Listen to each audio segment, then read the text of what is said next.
감사합니다. 그 의장님께서 어저께 이재명 대통령의 양도세 중과 유예 종료 정책에 대해서 좀 옳은 결정이다라는 메시지를 좀 내셨는데요.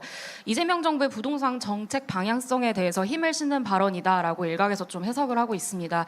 이에 대해서 좀 어떻게 생각하시는지, 지금 정부의 부동산 정책에 대해서 구체적으로 어떻게 평가하시는지 여쭙고 싶습니다.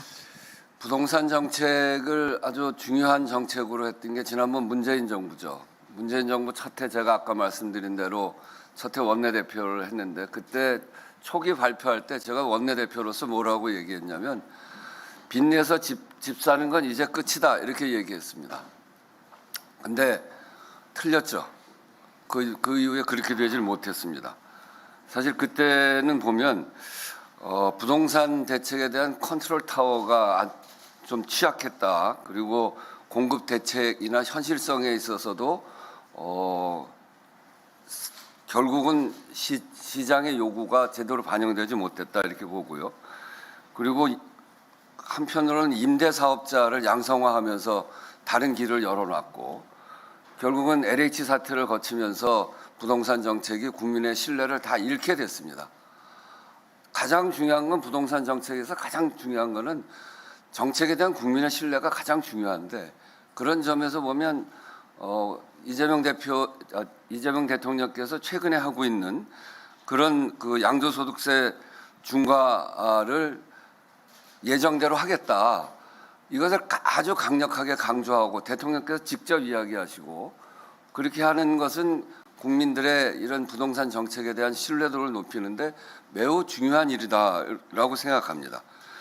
소득이 줄어서 부동산 투기로 해서 소득이 줄어서 흘리는 눈물, 그러니까 다주택자들의 눈물보다는 주택이 없어서 정말 힘들어하는 청년과 서민층의 눈물이 훨씬 더 진한 눈물입니다. 그런 점에서 보면 이런 그 주택 정책을 이렇게 신뢰성 있게, 그리고 이 서민들의 이 주거 안정을 위해서 아주 확고하게 나가는 정책에 대해서는 저는 적극적으로 지지하고요. 저희가 그 입법조사처에서 최근에 우리 그 공동으로 같이 낸 이 불평등 문제를 바로 보면 이렇게 돼 있어요. 2018년 이후 소득 불평등 수준에 대해서 자산 불평등이 누적적으로 심화되고 있음을 확인한다. 주요 원인은 가구 총 자산의 70.5%를 차지하는 부동산 보유 여부, 특히 지역에 따른 자산 가치 상승의 그 격차가 있다 이렇게 얘기하고, 우리나라 국민의 81.5%가 경제 소득 불평등에 대해서 아주 심각한 문제다 이렇게 얘기를 하고 있는데, 그 중에서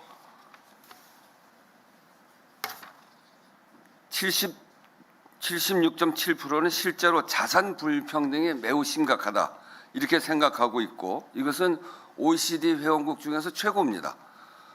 그 중에서 주거 취약성은 세대별 특성이 아주 뚜렷해서 청년층과 고령층에 이게 아주 심각한데, 이 문제를 우리가 해결하지 않고서는 한 발도 나아갈 수가 없습니다.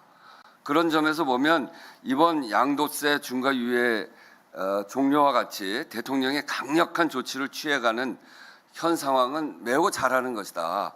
이 정책에 대한 신뢰도를 높이는 것이라고 보고, 이번 조치로 해서 망국적 부동산 투기 문제를 해결하고 더 나아가서 근본적으로 경제적 불평등과 이 자산 격차 문제를 해결하는 그 출발점이 되기를 저는 크게 기대하고 있습니다.